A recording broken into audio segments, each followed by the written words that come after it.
العشوائية باقية وتتمدد.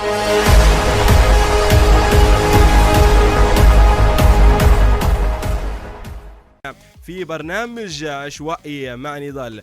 كل البنات يلي عندهم اخوت ولاد لازم تحافظوا على اخوتكم على قد ما تقدروا، لازم تحترموهم وتقدروهم مهما كانت الظروف.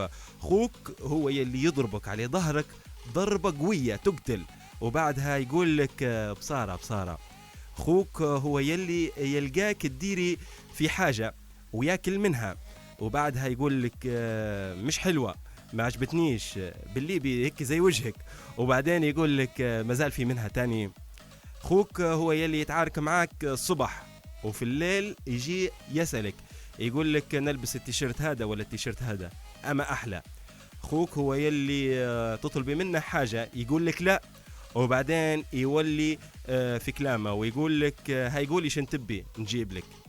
اخوك هو يلي تبيه يرفعك مشوار يقول لك في الاول لا وهو طالع يقول لك 10 دقايق نلقاك واتية وتلقيني نستنى فيك في السيارة، تتأخر دقيقة زيادة نفوتك. اخوك ولد امك وابوك يلي يحبك بدون مصالح ولا كذب ولا نفاق، لو تطل بعيونه يعطيهم لك، يلي ما يرضاش فيك شيء ويخاف عليك أكتر من نفسه. هو أخوك، حافظ عليه على قد ما تقدري. أنا طبعا هذه كلمات شفتها طبعا في الفيس في أحد الصفحات الليبية وقريتها وعدلتها أنا شوية، فاستغربت حاجة يا عزابي، ومن الحاجات يلي تألمت يعني بشكل كبير من الحاجة هذه.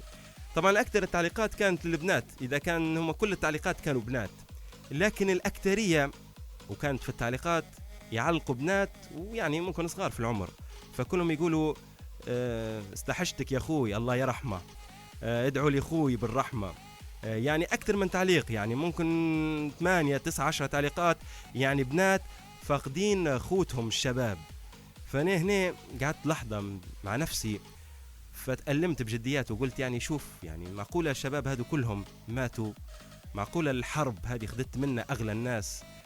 يعني حرب قاعدة صايرة في ليبيا تاخد منا في أعز الناس خوتنا، تاخد في شباب ليبيا وردة المستقبل قاعدة تاخد فيهم بنات صغار خوتهم ممكن هم اللي كانوا سندهم في الحياة وفجأة ما يلقوهمش.